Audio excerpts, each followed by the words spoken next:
नमस्कार, आप देख रहे हैं सिटी न्यूज मुजफ्फरपुर। मैं हूं आपके साथ प्रियांशा सिंह। खबरों की ओर बढ़ने से पहले आप सभी दर्शकों को सिटी न्यूज परिवार की ओर से जन्माष्टमी की ढेर सारी शुभकामनाएं। अब बढ़ते हैं आज की खास सुर्खियों की ओर। शहीद खुदीराम बोस की 112वीं शहादत दिवस पर जिला प्रशासन की ओर से जेल से लेकर चिता भूमि तक दी गई श्रद्धांजलि।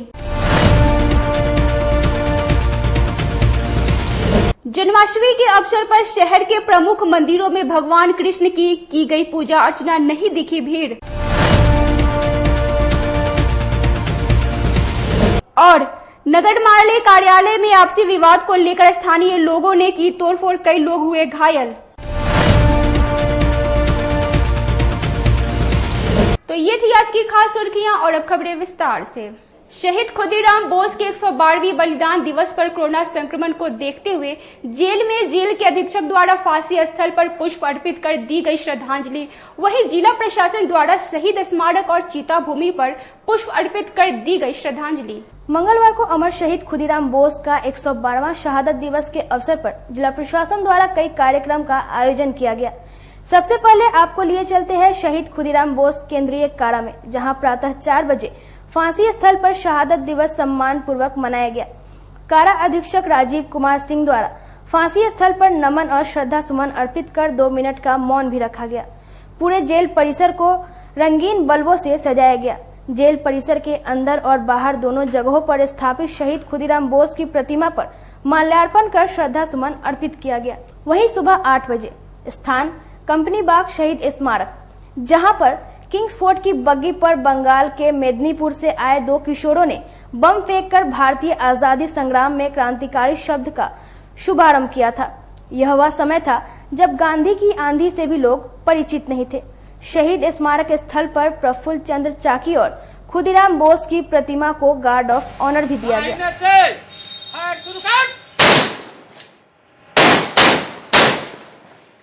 उसके पश्चात दोनों शहीदों की शहादत को जिलाधिकारी डॉक्टर चंद्रशेखर सिंह सहित कई आला पदाधिकारियों ने श्रद्धा सुमन अर्पित किया। जिलाधिकारी ने बताया कि अमर शहीद खुदीराम बोस की शहादत ने हिंदुस्तानियों में आजादी की जो ललक पैदा की, उससे स्वाधीनता आंदोलन को बल मिला। शौर्य और बलिदान के प्रतीक अमर शहीद खुदीराम बोस की गिनती देश के अमर नायकों में होती थी। अमर शहीद खुदीराम बोस का शहादत दिवस है और इस अवसर पर हम लोगों ने यहाँ जो हमारा केंद्रीय कारा है उसमें भी कार्यक्रम आयोजित हुआ है भोर में 4 बजे। और अभी हम लोग यहाँ उनकी प्रतिमा पर कंपनी बाग में माल्यार्पण किए हैं और उनका जो चिता स्थल है वहाँ पर भी कार्यक्रम किया जाएगा। और हम सभी लोग उन्हें हृदय से याद करते हैं, उनकी कुर्बानी को, उनकी शहादत को हम लोग सलाम करते हैं जिला प्रशासन की तरफ से और हमारे सभी नागरिक संगठन की तरफ से। प्रत्येक वर्ष थोड़ा और बड़े पैमाने पर यह कार्यक्रम मनाया जाता था, लेकिन इस वर्ष कोरोना के कारण हम लोगों ने बहुत सादे समारोह के रूप में इसे आयोजित किया है। और जो हमारा केंद्रीय कारा है उसमें बाहर से लोग नहीं जाएं ताकि उसके अंदर जो कैदी रह रहे हैं वो उनको कोरोना का संक्रमण नहीं हो, इसलिए कारा के अंदर जो है उस कारा के अधीक्षक के द्वारा और वहाँ की जो टीम है उसके द्वारा यह कार्यक्रम आयोजित किया गया है। बाहर से किसी व्यक्ति का प्रवेश वर्जित रखा गया है और अभी यहाँ पर हम लोगों ने जिला प्रशासन की तरफ से माल्यार्पण और सारे कार्यक्रम किया है। वहीं अमर शहीद की चिता भूमि पर चिता भूमि संघर्ष समिति के सदस्यों द्वारा श्रद्धा सुमन अर्पित किया गया। इस दौरान बिहार पुलिस के जवानों द्वारा गार्ड ऑफ ऑनर भी दिया गया। वहीं शहर के कई समाज सेवी और चिता भूमि संघर्ष समिति के सदस्यों ने भी अपनी ओर से श्रद्धा सुमन अर्पित कर शहीद खुदीराम बोस की शहादत को याद किया। खुदीराम बोस जी का अंतिम संस्कार इसी जगह पे हुआ था। इस बात पे बहुत तरह का तथ्य भी है और जो स्थानीय लोग हैं, जो उस समय के बुजुर्ग लोग थे, उन लोगों से हम लोग को पता चला कि इसी जगह पे उनका अंतिम संस्कार हुआ है। और पश्चिम बंगाल मेदिनीपुर, जहाँ के ये रहने वाले थे, वहाँ का एक वृक्ष यहाँ पे लगा हुआ है, जिस वृक्ष को भी हम लोगों ने बचाया था और हमारी संस्था शहीद खुदीराम बोस चीताभूमि बचाओ अभियान समिति ने एक लंबी लड़ाई लड़कर शहीद को यहाँ पे सम्मान दिलाने का काम किया। हर वर्ष जैसे कि आप लोग भी जानते हैं कि यहाँ पे एक भव्य समारोह का आयोजन किया जाता था आज बलिदान दिवस के दिन, लेकिन इस वैश्विक महामारी कोरोना के काल में न तो कोई कार्यक्रम हुआ है, सिर्फ शहीद को सच्ची श्रद्धांजलि दी गई है सोशल डिस्टेंसिंग का पालन करते हुए, और आम जन तक ये मैसेज भी दिया गया है कि सुरक्षित रहें और यहाँ पे भीड़ न लगाएं। लोग धीरे धीरे पूरे दिन आते रहेंगे, यहाँ पे पुष्प रखा हुआ है, पुष्पांजलि अर्पित करते जाएंगे और अपनी सच्ची श्रद्धांजलि शहीद को देते जाएंगे, और शहीद का जो बताया हुआ मार्ग है उस पर चलते जाएंगे, वही शहीद के लिए सच्ची श्रद्धांजलि है। जन्माष्टमी को लेकर शहर में भगवान श्री कृष्ण के मंदिरों में भव्य की गई पूजा अर्चना। कोरोना संक्रमण को देखते हुए मंदिरों में नहीं भक्तों की भीड़ दिखी। पंचांग के अनुसार कृष्ण जन्माष्टमी का पर्व भाद्रपद मास की कृष्ण पक्ष की अष्टमी तिथि को मनाया जाता है। इस बार पंचांग के अनुसार अष्टमी तिथि 11 अगस्त यानी कि मंगलवार को सुबह 9:06 से आरंभ होकर 12 अगस्त दिन बुधवार को सुबह 11:16 तक रहेगी। मंगलवार को गृहस्थ इस पर्व को मनाएंगे, वहीं बुधवार को वैष्णव संप्रदाय के लोग इसे मनाएंगे। इस बार कोरोना के कारण मंदिरों में भक्तों की भीड़ नहीं लगेगी, परंतु भक्त अपने भगवान का दर्शन दूर से या वर्चुअल तरीके से कर सकेंगे। आइए आपको सबसे पहले लिए चलते हैं 300 वर्ष पुराने मुरली मनोहर मंदिर माली घाट में। साहू परिवार द्वारा 300 वर्ष पूर्व भगवान कृष्ण का यह मंदिर बनाया गया था, जिसमें 300 वर्ष से भक्त अपने आराध्य का दर्शन पूजन करते आ रहे हैं, परंतु इस वर्ष यह संभव नहीं होगा। मंदिर के प्रधान पुजारी ने बताया कि भगवान का सिर्फ मंदिर के पुजारियों द्वारा पूजन किया जाएगा। जमाना से इसका पूजा 300-350 वर्षों का मंदिर लगभग है। इसका पूजा सदियों पहले तो बहुत विस्तार रूप में होता था, अभी कोरोना को लेकर के सिर्फ यह तिथि मनाया जाता है, जो हम लोग अपने समाज मिलकर इसको मना रहे हैं। कोई प्रोग्राम नहीं है इस बार और न कोई विशेष कार्यक्रम है। इसमें ज़्यादा जैसे ही कोरोना लेकर के क्या दूरी कहते हैं, हाँ सोशल डिस्टेंस, सोशल डिस्टेंस पर ज़्यादा ख्याल रखा गया। अच्छा, फिर पूजा हो रहा है? फिर पूजा हो रहा है 12 बजे रात में, यह उत्सव मनाया जाता है। अच्छा, आज क्या आयोजन किया गया है? आज का आयोजन है सिर्फ बिजली बत्ती और पूजा पाठ, विशेष कोई प्रोग्राम नहीं। चलिए अपना परिचय बता दीजिए। मेरा परिचय है यहाँ मुरली मनोहर माली घाट और यहाँ के पुजारी हैं। वहीं जिले के सबसे प्रसिद्ध राधा कृष्ण मंदिर साहू पोखर पर फलहारी बाबा मठ में इस वर्ष वर्चुअल तरीके से कान्हा का दर्शन भक्त कर सकेंगे। वहीं हर वर्ष लगने वाला मेला भी कोरोना के कारण नहीं लगेगा। और कोरोना पद्धति के चलते हम लोग सफल लॉकडाउन किए हुए हैं। जो सरकार का आदेश है उस सरकार के आदेश को मानते हुए अपना जो विधिवत पूजा है बस उतना ही हम लोग कर रहे हैं। इसके बाद मतलब कंप्लीट उनके आदेश का पालन करना। भगवान कृष्ण के भक्त आज उनसे कैसे रूबरू हो पाएंगे? मतलब भगवान का दर्शन अगर करना चाहे तो किस प्रकार कर सकते? भगवान का दर्शन करना अगर चाहेंगे तो हम अधिक से अधिक यही कर सकते हैं, अपने फेसबुक के माध्यम से टेलीकास्ट की कैसे कर सकते हैं, लाइव टेलीकास्ट। वहीं हरी सभा चौक स्थित राधे कृष्ण मंदिर में भक्तों के लिए दूर से दर्शन की व्यवस्था की गई है। पूरे मंदिर परिसर को रंग बिरंगे फूलों और बैलून से सजाया गया है। भगवान कृष्ण के बाल स्वरूप के लिए फूलों का झूला भी बनाया गया है। अष्टमी के लिए इस बार प्रशासनिक दिशा निर्देश के अनुसार कोरोना महामारी को देखते हुए सोशल डिस्टेंसिंग का पालन करते हुए आम श्रद्धालु भक्तजनों के लिए मंदिर का मुख्य द्वार बंद रहेगा। अंदर जो भगवान की जो पारंपरिक पूजा अर्चना जो होती है वह सब होगी, जिसमें भगवान का श्रृंगार दर्शन होगा। और विग्रह या दर्शन उनका किस प्रकार श्रद्धालु कर पाएंगे? विग्रह का दर्शन, भगवान का दर्शन लोग गेट के बाहर से ही कर पाएंगे, प्रवेश द्वार के बाहर से ही। जो चढ़ता है इनको वो नरकट और फूल माला वो सब किस प्रकार से चढ़ा पाएंगे? वो सब गेट पर ही बाहर ही लोग रख देंगे, वहीं पर ही चल जाएंगे। भाकपा माले के नगर कार्यालय में आपसी विवाद को लेकर स्थानीय लोगों ने कार्यालय में तोड़फोड़ कर माले के सदस्यों के साथ मारपीट की, जिसमें कई लोग घायल हो गए। बीएमपी 6 माली घाट स्थित भाकपा माले के नगर कार्यालय में कल देर शाम स्थानीय मोहल्ले के लोगों ने कार्यालय में लड़कियों के रखने पर विरोध करते हुए कार्यालय में तोड़फोड़ की। वहीं माले के सदस्यों को जमकर पीटा भी। ये विवाद रात भर चली और जैसे ही सुबह हुई एक बार फिर मोहल्ले के लोग इकट्ठा होकर माले के कार्यालय पर हमला कर दिया।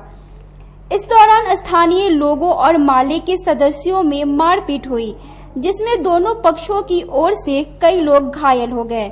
सूचना मिलते ही मौके पर कई थाना की पुलिस पहुंचकर दोनों पक्ष के लोगों को शांत कराया और मोहल्ले में दिन भर कैंप करती रही। स्थानीय लोगों ने आरोप लगाया कि माले के कार्यालय में देह व्यापार का धंधा किया जा रहा था, जिसका स्थानीय लोगों ने विरोध किया।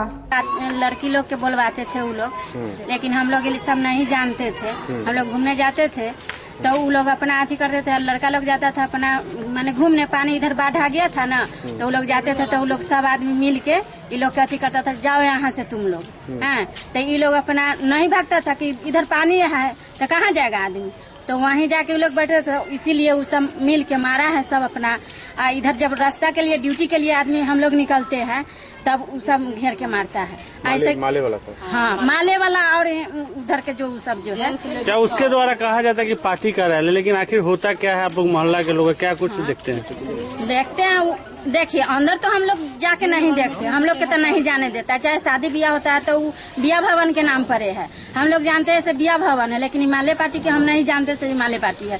वहीं दूसरी ओर माले के महिला सदस्यों ने बताया कि विवाद रास्ता को लेकर था। मोहल्ले के लोगों ने इसे दूसरा रंग देकर तोड़फोड़ की, जिसमें पार्टी के कई सदस्य घायल हो गए। अरे बिना मतलब यहाँ पे एक मीटिंग हो रहा था, उसके गांव का ही लड़का लोग मिलके ये सब किया। नीरज नाम का लड़का, राहुल नाम का लड़का, ये सब मिलके। आखिर ऐसा क्यों कर रहा है? अब वहाँ रास्ता के लिए हो रहा था, बस उसी को लेके मतलब मीटिंग हो रहा था, उसी में मतलब विवाद हो गया। हम तो झगड़ा जब हुआ तब हम आए तो देखे यहाँ मेरे पापा को भी खींच के मार रहा है, तो हम आए तो उसी में मेरा भी पूरा कॉलर पकड़ के मेरे पापा को मारने होने लगा, तो इसलिए हम आए तो मेरा भी हमको भी खींच के और मेरा भी कपड़ा। ये घटना कब की है? कल शाम की, लगभग यही 6:30 के बीच में। अच्छा, कितने की संख्या में था वो लोग? वो लोग 25-30 आदमी लोग थे, और मेन लड़का 4-5 मेन जो था, जो आगे था वो 4-5 लड़का मेन आगे। क्या उन लोगों को जानती हैं? हाँ, हम मोहल्ला का ही है। मौके पर पहुंचे मिटनपुरा थाना पुलिस ने बताया कि पूरा मामला जमीन से जुड़ा हुआ है। मौके पर पुलिस कैंप कर रही है, हर बिंदु पर जांच की जा रही है। कि ये पार्टी के नेता है माले के लोग, ये यहाँ बिहार सरकार गैर मजरूआ जमीन था कि यहाँ के गरीब गुरबा को बहला फुसला करके कि यहाँ सामुदायिक भवन, विवाह भवन बनवा देंगे, और उस नाम पर ये जो है जमीन रजिस्ट्री करवा लिया, और रजिस्ट्री उन सबको नहीं मालूम हुआ, और ये जो है सो पार्टी के नाम पर, सचिव के नाम पर रजिस्ट्री करा लिया। जब गरीब गुरबा को ये मालूम हुआ है तो वो लोग विरोध कर रहा है, तो उसी में मारपीट हुई। कितने लोग घायल हुए हैं सर इस मामले में? दोनों तरफ से 2-3 करके घायल है, दोनों की तरफ से FIR हो रही है, और हम लोग गिरफ्तारी करेंगे, विधि सम्मत कार्रवाई करेंगे। पूरी घटना को लेकर हरिसभा चौक स्थित भाकपा माले जिला कार्यालय में माले के सदस्यों ने पुलिस द्वारा घटना में शामिल लोगों की गिरफ्तारी नहीं किए जाने के विरोध में प्रदर्शन किया और मांग की जब तक इस घटना में शामिल लोगों की गिरफ्तारी नहीं की जाएगी, ये आंदोलन लगातार किया जाएगा। तो उनका जो आधार है वो बिल्कुल यानी कि निराधार आधार है। उस आधार को जो है बनाया गया है इस हमले को जस्टिफाई करने के लिए, ताकि जो लोग हैं उसके पीछे उन तमाम लोगों को छुपा लिया जाए। ये पार्टी के नाम पर रजिस्ट्री वो बिल्डिंग है, पार्टी के हमारे जिला सचिव के नाम पर वो समझिए कि रजिस्टर्ड बिल्डिंग है, और उस जमीन को हम लोगों ने, पार्टी के लोगों ने चंदा अपना इकट्ठा करके हम लोगों ने खरीदा है। ये वहां पर पार्टी जब ऑफिस है, हमारा महिला संगठन है, हमारे महिला संगठन के आंदोलन की बदौलत जो है आज ब्रजेश ठाकुर जैसा आदमी दिल्ली के तिहाड़ जेल में बंद है। क्या वहां पे महिला कार्यकर्ता नहीं आएंगी? बिल्कुल महिला कार्यकर्ता आएंगी। हमारा छात्र संगठन है, छात्र संगठन के लोग वहां पर आएंगे। जब पार्टी ऑफिस है तो पार्टी से जुड़े हुए जितने भी जन संगठन के लोग हैं सब लोग आएंगे। ये लेकिन उन लोग को ये खल रहा है कि चूंकि वो लोग वहां पर बगल में बैठकर स्मैक पीते हैं, वो लोग जुआ खेलते हैं, ठीक है ना, तो हम लोग के लोगों ने इस बात का विरोध किया कि आप पार्टी कार्यालय के आसपास ये सब काम नहीं कर सकते। ये कॉलोनी है, यहाँ पर जो है कि सारे लोग जो है कि इस तरीके के हैं, आप ये सब काम नहीं कर सकते हैं, आप यहाँ पर ये नहीं करिएगा। ये तो इसको बनाया गया है बिल्कुल एकदम तात्कालिक कारण। लेकिन इसके पीछे जो है, हम जो आपको कह रहे हैं, इसके पीछे जो मेन बात है ना, वो है राजनीतिक विचारधारा की।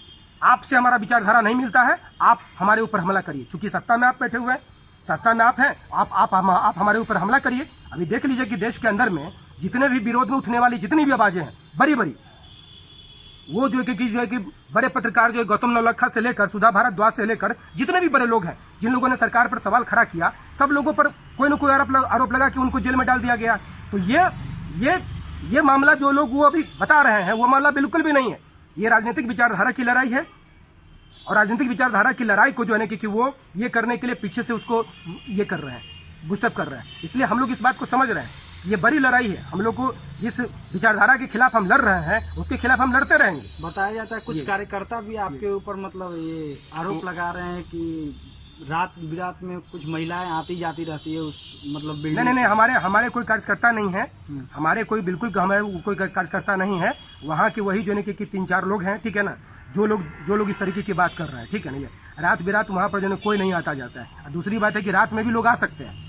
जब पार्टी कार्यालय है तो रात में भी लोग आएंगे। ये कन्हौली ग्रामीण में एक महिला का जो है कि जमीन मकान उखाड़ दिया गया, वो महिला अपने बेटी समेत जो कि रात में ही पार्टी ऑफिस पहुंची थी वहाँ पर। कोरोना संक्रमण को देखते हुए शहर में बनाए गए कंटेनमेंट जोन में दुकानदारों को नहीं दिख रहा है प्रशासन का भय। खुलेआम दुकानदारी करते नजर आ रहे हैं। कोरोना संक्रमण की रोकथाम को लेकर बनाए गए जिले के सभी कंटेनमेंट जोन में सख्ती बरतने का निर्देश दिया गया था। साथ ही इन सभी इलाकों में बांस बल्ला से बैरिकेडिंग कर प्रतिबंधित क्षेत्र का बैनर प्रशासन द्वारा लगाया गया था। इसके अलावा मजिस्ट्रेट व पुलिस पदाधिकारियों की गश्ती के लिए ड्यूटी भी लगाई गई थी। कंटेनमेंट जोन को लेकर पूर्वी एसडीएम कुंदन कुमार ने क्या कुछ कहा था, आप खुद भी सुने। कंटेनमेंट जोन में सभी प्रकार की दुकानें बंद रहेंगी आवश्यक वस्तुओं को छोड़कर। और कंटेनमेंट जोन और अभी के लॉकडाउन में यही अंतर है कि कंटेनमेंट जोन में 14 के 14 दिन हम लोग कंप्लीट लॉकडाउन करेंगे। इन बाहरी क्षेत्रों में सोमवार से लेकर के शुक्रवार तक हम लोग 6 बजे तक सभी प्रकार की दुकानें खुले रहेंगे। आपको बता दें कि कोरोना संक्रमित मरीजों के बढ़ती संख्या को देखते हुए स्वास्थ्य विभाग के प्रस्ताव पर जिला प्रशासन के द्वारा जिले के शहर से लेकर ग्रामीण इलाकों तक कई कंटेनमेंट जोन बनाया गया था, जहां संबंधित अधिकारियों को सख्ती से नियम का पालन भी करने का निर्देश दिया गया था, जिसके तहत सभी सेक्टर प्रभारी को कंटेनमेंट जोन में आवाजाही पर पूरी तरह से रोक लगाने का भी निर्देश दिया गया था। इसके अलावा कंटेनमेंट जोन में दुकान खोलने वालों पर कार्रवाई करते हुए सील करने का निर्देश दिया गया था। लेकिन इसके बावजूद भी शहर के कई ऐसे कंटेनमेंट जोन हैं जहां धड़ल्ले से वाहनों का परिचालन हो रहा है। साथ ही कंटेनमेंट जोन के भीतर सभी दुकानें खुल रही है। आलम यह है कि कंटेनमेंट जोन की सभी दुकान खुलने के से सड़क पर जाम जैसी समस्या उत्पन्न हो जाती है। सड़क के दोनों तरफ आप तस्वीर में देख सकते हैं कि सभी दुकानें खुली हुई है। ना तो इन दुकानदारों को जिला प्रशासन की डर है और ना ही इस बीमारी का भय है। ऐसे में सवाल खड़ा होता है कि क्या जिला प्रशासन के द्वारा बनाए गए कंटेनमेंट जोन पर कोई ध्यान नहीं है। प्रशासन के द्वारा शहर से लेकर ग्रामीण इलाकों तक कई जगहों पर कंटेनमेंट जोन बनाया गया है। उसी में से इस वक्त सदर अस्पताल रोड में हूँ और सदर अस्पताल में कंटेनमेंट जोन बनाया गया है। हम दिखाना चाहेंगे कैमरे की नज़र से कि ये सदर अस्पताल में जिला प्रशासन के द्वारा कंटेनमेंट जोन बनाया गया है। और कंटेनमेंट जोन की क्या स्थिति है, तस्वीर को देखकर आप खुद अंदाजा लगा सकते हैं कि ये कंटेनमेंट जोन है। सदर अस्पताल यानी स्टेशन रोड से लेकर कंपनी बाग तक ये कंटेनमेंट जोन बनाया गया है, जहाँ पे जिला प्रशासन के द्वारा सख्त निर्देश दिया गया है कि कंटेनमेंट जोन के अंदर जो भी दुकान है वो नहीं खुलेंगी। इसके बावजूद भी दोनों तरफ आप साफ तौर पे देख पा रहे होंगे कि सारी दुकानें खुली हुई है। ये हाल तब है जब इस रोड में सदर अस्पताल है, एसएसपी ऑफिस है, डीएम ऑफिस है, यानी जिला प्रशासन के तमाम जो कार्यालय हैं वो इसी रोड के ठीक लेफ्ट साइड में आपको देखने को मिल जाएगी। तो ये तस्वीर मुजफ्फरपुर प्रशासन द्वारा जो किया गया है, प्रतिबंधित क्षेत्र बनाया गया है, उनकी ये तस्वीर है। यहाँ पे कुछ पुलिसकर्मी है जो ड्यूटी कर रहे हैं, उनसे बात करेंगे। ये सदर अस्पताल रोड जो है वो कंटेनमेंट जिला प्रशासन के द्वारा बनाया गया। क्या हालत रहती है, क्या स्थिति रहती है? यहाँ थोड़ा ज्यादा दबाव बना हुआ रहता है और कुछ ढंगाढंग चलता है तो लोग कहने पर भी होते हैं तो मजबूर हो जाते हैं। कुछ लोग इस चीज़ को मानने के लिए तैयार होता है, कुछ लोग नहीं मानने के लिए तैयार होता है। पुलिस बल अगर बढ़ा दिया जाएगा तो कंट्रोल हो सकता है। अच्छा, एक चीज़ बताइए, आप यहाँ पे जो कंटेनमेंट जोन बनाया गया है, जो कंटेनमेंट जोन है उसके अंदर एक भी दुकान खुली नहीं है, इसके बावजूद क्या स्थिति है सामने की? दोनों तरफ लगभग सभी दुकानें खुली हुई है और यही स्थिति पूरे शहर की है। कैसे आप लोग ड्यूटी करते हैं? हम लोग को जो जैसे बंद पड़ता है वैसे कर रहे हैं और पुलिस बल अगर अधिक रहेगा तब ना उसके लिए प्रबंधित हो जाएगा। एक आदमी से ऐसा तो बात नहीं हो पाएगा कि बंद करा देंगे। ट्रैफिक सिपाही देखिए यहाँ पे कुछ लोग भी हैं, उनसे भी बातचीत करेंगे। यहाँ क्या लग रहा है, एक तो महामारी ऊपर से इस तरह की का यहाँ रोज जाम लगता है। कंटेनमेंट जोन में ये बांध जो लगा दिया गया है, आधा लगा दिया गया है, न इसमें पुलिस है न सिपाही है, कुछ नहीं है। कल भर दिन यहाँ जाम लगा रहा है। आज भी जो है जब सिपाही जी लोग रहते हैं तो कुछ जाम हटता है, बाकी जो है दिन जाम लगा रहता है और पूरा चीज़ खुला हुआ है, गाड़ी लगी हुई है। बगल में हॉस्पिटल है, कोविड-19 के 50 मरीज आते हैं जाते हैं, लेकिन इस पर कोई बने की देखभाल नहीं हो रहा है। अभी फिलहाल जो स्थिति दिख रही है, सड़क के दोनों तरफ की जितनी दुकानें हैं जो कि जिला प्रशासन के द्वारा सख्त निर्देश दिया गया, इसके बावजूद भी पूरी की पूरी रोजाना खुली रहती है। सुबह से लेकर शाम तक इसी तरह भीड़, इसी तरह जो है खुला रहता है। शनिवार रविवार को बंद रहता है। तो बिल्कुल आप साफ तौर पे देख सकते हैं कि किस तरीके की जिला प्रशासन के द्वारा निर्देश दिया गया है कि जिला प्रशासन के निर्देश के बावजूद भी जो दुकानदार है, स्थानीय दुकानदार है, वो उस नियमों को ताक पर रखकर और नियमों की धज्जियां उड़ा रहे हैं। ऐसे में सवाल खड़ा होता है कि कोरोना महामारी के जो प्रकोप है वो धीरे धीरे बढ़ते जा रहा है, लगातार बढ़ रहा है, संख्या में लगातार बढ़ोतरी हो रही है और इसके बावजूद शहर के जो जिला प्रशासन के द्वारा कंटेनमेंट जो बनाया गया है उनकी स्थिति ये है। ऐसे में जिला प्रशासन को कोई ठोस कदम उठाने की जरूरत है। मैं अपने सहयोगी विकास के साथ Sonu Sharma, city news, Muzaffarpur. Lockdown के दौरान भी खुलेआम दिल्ली से मुजफ्फरपुर बस परिचालन की जा रही है, जिसको देखते हुए बिहार ट्रांसपोर्ट फेडरेशन के अध्यक्ष ने जिला प्रशासन से इस पर रोक लगाने की आग्रह की। मुजफ्फरपुर से दिल्ली तथा दिल्ली से मुजफ्फरपुर में लगातार अवैध रूप से प्रत्येक दिन बस परिचालन किया जा रहा है। इन बसों के परिचालन को कोई रोकने वाला नहीं है। प्रशासन के नाक के नीचे बेखौफ होकर इस लॉकडाउन में खुलेआम इन बसों का परिचालन हो रहा है। बिहार ट्रांसपोर्ट फेडरेशन के अध्यक्ष उदय शंकर प्रसाद सिंह ने प्रशासन से इस पर नकेल कसने का आग्रह किया है। मेरे समझ से कोरोना ज्यादा बढ़ने का कारण जो दिल्ली का गाड़ी आवागमन हो रहा है, दिल्ली से बीमारी लेके आ रहा है और फिर फैला के लौट रहा है। लॉकडाउन में पूरे बिहार में गाड़ी का परिचालन नहीं। बगल के झारखंड स्टेट है, वहाँ गाड़ी पैसेंजर व्हीकल का परिचालन नहीं। यहाँ धरल्ले से बिहार में गाड़ी का परिचालन नहीं हो रहा है, लॉकडाउन का पालन कर रहा है। लेकिन प्रदेश में हर ब्लॉक जिला में दिल्ली की गाड़ी धरल्ले से आ जा रही है और बीमारी फैला के जा रही है। इसमें प्रशासन को चाहिए वैसे गाड़ी को, जैसे गाड़ी जब्त करके और सरकार झारखंड में छोड़ देती है और जहाँ तक सुनने में आया कि 5 लाख जुर्माना कर, तो ये बहुत बड़ी बात है और लॉकडाउन खत्म होने पर ही बंद किया जाता है। यहाँ तक कि झारखंड में तो ट्रेन का आवागमन बंद हो गया। तो ऐसे करके सख्ती, प्रशासन का सख्ती हुआ है, लेकिन बस जो दिल्ली वाली आ रही है उसमें सख्ती नहीं है। पूरे प्रदेश के स्तर पर ये बहुत दुखदायी है बिहार के लिए। उससे बीमारी फैल रहा है। माननीय मुख्यमंत्री जी को और हर जिला अधिकारी को और एसपी साहब से, डीजीपी साहब से निवेदन करते हैं इस पर सख्ती लाते, तो दिल्ली का गाड़ी परिचालन बंद हो, तब जाके हम बीमारी पर काबू पा सकते हैं। अब वक्त हो चले एक छोटे से ब्रेक का। कहीं जाइएगा नहीं, जल्द होंगे हाजिर बाकी खबरों के साथ। तब तक बने रहिए सिटी न्यूज के साथ। कैरियर अचीवर्स आपके विश्वास पर खरा उतरने वाला कोचिंग संस्थान है। हमारे यहाँ मेडिकल, IIT, JEE तथा फाउंडेशन की तैयारी भी कराई जाती है। इसके अलावे exclusive batch JEE mains, advance की भी क्लासेस चलाई जाते हैं। छात्र छात्राओं को 100% स्कॉलरशिप की भी व्यवस्था है। यहाँ से कितने छात्र छात्राएं सफलता की सीढ़ी चढ़ चुके हैं। Classes taken by top mentors, तो हमारे यहाँ अवश्य पधारें। तो हमारा पता याद रखें, हमारा पता है career achievers, Mithanpura, near North Point School, और हमारा कॉन्टेक्ट नंबर है 8002479735, या फिर आप हमें कांटेक्ट कर सकते हैं 8877430251 पर। सबसे बड़ी बात तो ये है कि हम चाहते हैं कि हमारे इस मिशन में हमारे बच्चे गंगा पार करके उस पार नहीं जा पाए। यही नहीं, मिशन तो तब सक्सेसफुल होगा जब गंगा पार के बच्चे यहाँ एडमिशन लेने के लिए मार करेंगे।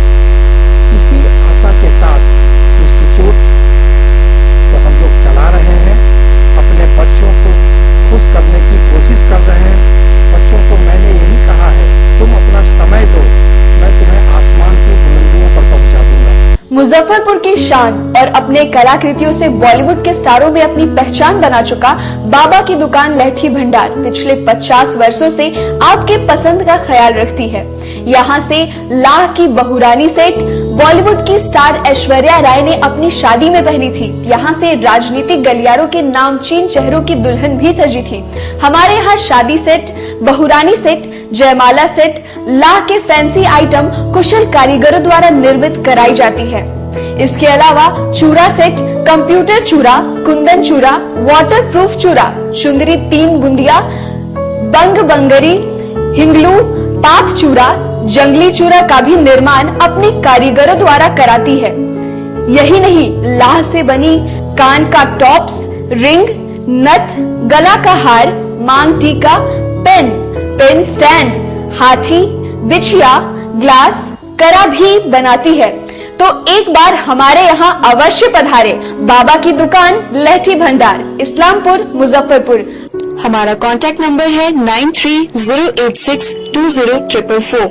40-50 साल से जो हमारी दुकान है, ये बाबा की दुकान लहठी भंडार, समझे ना, पुश्तैनी हम लोग का काम ही है। और हमारे यहाँ जो है जितने भी है, जैसे कि ऐश्वर्या राय के यहाँ लहठी गया, हमारा सचिन के यहाँ गया है, और आपके जो है तेज प्रताप सिंह, अभी लालू प्रसाद के लड़के की शादी हुई है, उसमें भी लहठी भेजा गया था। और हमारे यहाँ जो है ना बहुरानी सेट है, जैसे कि है कुंदन सेट है, और जैसे कि हम लोग जो डिज़ाइन जो है सेलेक्ट करते हैं जो लगन के ऊपर जो है, जैसे कि कस्टमर का चॉइस देखते हैं हम लोग हैं, उसी टाइप से हम लोग जो है माल तैयार करते हैं। और कलर है मैचिंग, हमारे यहाँ सबसे विशेषता है कि हर तरह के लहंगे का जो है ना मैचिंग तुरंत हैंड टू हैंड हम लोग लगा के दे देते हैं। हम पढ़ाते नहीं, हम बच्चों में विश्वास जगाते हैं। Christ Jyoti international school, based on CBSE curriculum with coeducation. इस स्कूल में प्रत्येक विषयों के लिए अनुभवी शिक्षकों का समूह है। विद्यार्थियों को अलग से ट्यूशन पढ़ने की आवश्यकता बिल्कुल नहीं है। बच्चों को प्रत्येक विषयों के लिए अलग से अतिरिक्त कक्षाएं दी जाती हैं। साइंस और कंप्यूटर लैब की व्यवस्था के साथ उत्तम खेल कूद के लिए बड़ा सा कैंपस भी है। नर्सरी के बच्चों को खेल कूद की विधि से पढ़ाई जाती है। केंद्रीय माध्यमिक शिक्षा बोर्ड पर आधारित पाठ्यक्रम से कक्षा प्ले हाउस व नर्सरी से अष्टम वर्ग तक ये नामांकन प्रारंभ है। तो नामांकन के लिए तुरंत संपर्क करें। हमारा पता है Christ Jyoti international school, Dharmodaya स्थली, माधोपुर सुस्ता, मुजफ्फरपुर। ज्वाइन किया क्राइस्ट ज्योति स्कूल को, और यहाँ की व्यवस्था, यहाँ के पेरेंट्स सारे लोग पूरी तरह से बच्चों की पढ़ाई के प्रति जो केयरलेस थे, मैंने उन्हें जागरूक करने की कोशिश किया और उस व्यवस्था को बदलने के लिए मैं हर संभव प्रयास करती हूँ। जहाँ तक हो पाएगा मैं इसे आगे बढ़ाऊंगी, इसे आगे बढ़ाना ही मेरा कर्तव्य है। ब्रेक के बाद एक बार फिर आप सभी दर्शकों का स्वागत है। आइए रुक करते हैं खबरों की ओर। बिहार विद्यालय परीक्षा समिति द्वारा इंटरमीडिएट में ऑनलाइन आवेदन किए जाने के बावजूद सभी कॉलेजों में छात्रों की भीड़ जुटी, जमकर उड़ाई गई सोशल डिस्टेंसिंग की धज्जियां। बिहार स्कूल परीक्षा समिति द्वारा इंटरमीडिएट के नामांकन के लिए कोरोना संक्रमण को देखते हुए सभी कॉलेजों में ऑनलाइन सुविधा दी गई है। इसके बावजूद शहर के अधिकांश कॉलेजों में मंगलवार को नामांकन के लिए फॉर्म जमा करने के लिए छात्रों की लंबी लंबी कतार लगी हुई थी, जिसमें सोशल डिस्टेंसिंग की धज्जियां उड़ाई जा रही थी। इन छात्रों में कोरोना संक्रमण को लेकर कोई भय नहीं दिख रहा था और न ही कॉलेज प्रशासन की ओर से इसकी कोई चिंता दिख रही थी। इस सवाल को लेकर जब कॉलेज प्रशासन से पूछा गया तो जवाब सुनिए कि बिहार परीक्षा समिति द्वारा कोई गाइडलाइन नहीं दिया गया है। सोशल डिस्टेंसिंग जो मेंटेन करने की बात है, हम लोगों ने पूरा नोटिस कर दिया है और इसलिए हमने ऑनलाइन की व्यवस्था की। हमने कहा कि भाई जो लड़के यहाँ नहीं आए अपने घर से बैठ के आराम से कर सकते हैं। अब लेकिन नहीं, अब लड़के यहाँ मान ही नहीं रहे हैं, लेकिन फिर भी हम लोग 10 बजे से लगातार कर रहे हैं और हमने कहा कि भाई जो आप लोग सोशल डिस्टेंसिंग मेंटेन कीजिए। कई बार लोग जाते हैं, लाइन लगवाते हैं और फिर वो लोग, लेकिन तब यह है कि हम लोग किसी लड़के को पढ़े लिखे होने के बावजूद लोग समझ नहीं रहे। हम लोग तो बार बार अब हम चिल्ला के बार बार करें, बाबू देखो सोशल मीडिया हाथ जोड़ रहे हैं कि तुम लोग पहले जान प्यारी है, एडमिशन तो होता रहेगा, तुम लोग घर पर से कर लो एडमिशन, यहाँ क्यों परेशान हो रहे हो। लेकिन तब यह है कि जो व्यवस्था है उसमें जितना संभव है हम लोग वो कर रहे हैं। अब एडमिशन तो लेना ही है और इसमें इतनी महामारी है, बाढ़ जब लड़का सब आया है। की तरफ से कोई गाइडलाइन आप लोग को प्राप्त हुई है कि किस प्रकार करना है, नहीं करना है? करना है कि वही सोशल डिस्टेंस मेंटेन करने की बात, वो तो कहीं हो नहीं रहा है। तो कॉलेज कैंपस खाली है, आप बच्चे को रोड पे खड़ा करवाएंगे? कॉलेज कैंपस में क्या है, कॉलेज तो हमारे काउंटर जो है वो बहुत सकरा है वहाँ, आप पीछे जाकर देख लीजिए, बहुत सकरा है, वहाँ खड़ा होने की जगह और ज़्यादा प्रॉब्लम हो जाएगी। वो क्योंकि पहले पीछे से बिल्डिंग जो नहीं बनी थी तो अब बिल्डिंग बन गई है, तो जगह बहुत कम है और इधर कोई काउंटर बन नहीं सकता है। तो हम लोगों ने कहा कि भाई ठीक है, इसलिए हमने ऑनलाइन व्यवस्था कर दी कि ऑनलाइन आप लोग एडमिशन ले लीजिए। अभी माहौल ख़राब है तो लेकिन ऑनलाइन भी ले रहे हैं, हमने कल चेक किया था, ऑनलाइन भी एडमिशन हो रहा है। हम लोग बार बार करते हैं कि अधिक से अधिक आप लोग ऑनलाइन की व्यवस्था में जाइए, क्योंकि ये फिजिकल ये संभव नहीं है। और ये टाइम भी दिया है, बीच में देखिए सैटरडे संडे लॉकडाउन था, हम लोग आके लौट गए, कोई स्टूडेंट नहीं है ना। कल से तो हम लगातार ले ही रहे हैं और कल ही से हमने आके नोटिस कर दिया कि भाई आप लोग ऑनलाइन की अपना, तो हम लोग चेक किया है, ऑनलाइन भी लड़के एडमिशन ले रहे हैं। और हम लोग जितना हम लोग से संभव है प्रयास कर रहे हैं कि सोशल डिस्टेंसिंग मेंटेन। बार बार हम लोग निकल कहते हैं भाई आप लोग पढ़े लिखे आदमी हैं, आप लोग समझदार हैं, पहले ये जो महामारी है पहले इसको देखिए, एडमिशन तो हो ही जाएगा। सिकंदरपुर और अखाड़ा घाट पंप खराब होने से वार्ड 13 की जनता विगत 3 दिनों से पेयजल की समस्या से परेशान है। एक तरफ जहां पूरे जिले में 16 में से 14 प्रखंड बाढ़ के पानी से प्रभावित है, वहीं नगर निगम का वार्ड 13 का मोहल्ला पेयजल की समस्या से जूझ रहा है। सिकंदरपुर पंप खराब है, वहीं मोहल्ले के ज्यादातर हैंडपंप लेयर छोड़ देने के कारण पानी नहीं दे रहे हैं। मुख्यमंत्री के हर घर जल नल परियोजना के तहत मोहल्ले के लोग निगम के पानी पर पूर्णतः आश्रित हैं। विगत 3 दिनों से पानी नहीं आ रहा है क्योंकि निगम का पंप अखाड़ा घाट और सिकंदरपुर में खराब हो चुका है। मंगलवार को मोहल्ले के लोगों ने प्रशासन से टैंकर द्वारा पानी उपलब्ध कराए जाने की मांग की। पानी नहीं आ रहा, हम लोग पानी की बहुत समस्या है, इन्हें उन्हें पानी के लिए भटक रहे सर। एगो तो कोरोना शहर हुए तबाह हो गए हैं, अगले पानी के लिए सब जाते लाइन लगा रहते हैं, मोटर भी पानी में नहीं आ रहा है। किसी को हम लोग जाते हैं तो कोई पानी नहीं भरने देता है, किसी घर में भी नहीं जाने देता है कोई, तो कहाँ से पानी भरे। खाना पीना बनने में भी दिक्कत है, खाना वाना बनाने के लिए पानी नहीं है, एक बाल्टी पानी में कैसे साफ सफाई कैसे रहेंगे, पानी के चलते में साफ सफाई रहेंगे, नहाएंगे, कपड़ा धोएंगे, पानी नहीं मिलता है।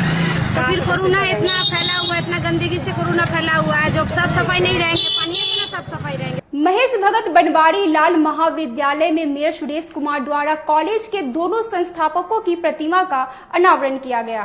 मंगलवार को मेयर सुरेश कुमार द्वारा बैरिया स्थित महेश भगत बनवारी लाल महाविद्यालय में महेश भगत और स्वर्गीय बनवारी लाल की प्रतिमा का अनावरण किया गया। मेयर सुरेश कुमार ने बताया कि महेश भगत मेरे दादा और बनवारी लाल परदादा हैं, जिन्होंने शिक्षा का महत्व समझाते हुए इस कॉलेज का निर्माण करवाया था। आज अपने हाथों से उनकी प्रतिमा का अनावरण करके आज बेहद खुशी महसूस हो रही है।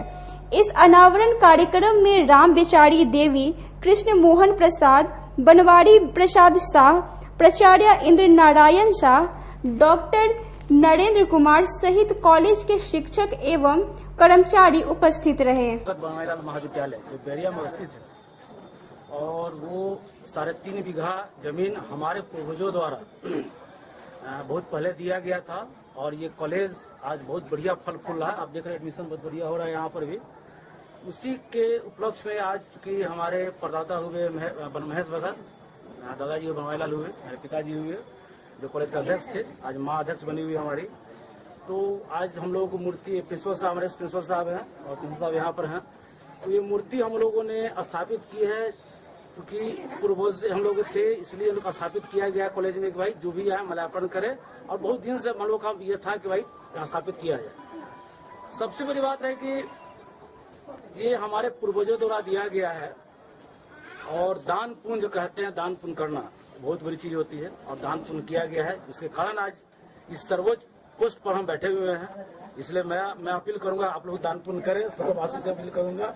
और आज ये खुशी का माहौल है और बहुत बढ़िया देखिए मूर्ति लगी हुई है और शिक्षण संस्थान महेश बनवारीलाल अमर है, यही मैं कहूँगा। आज के लिए बस इतना ही। अब मुझे और मेरे पूरे न्यूज टीम को दीजिए इजाजत। नमस्कार।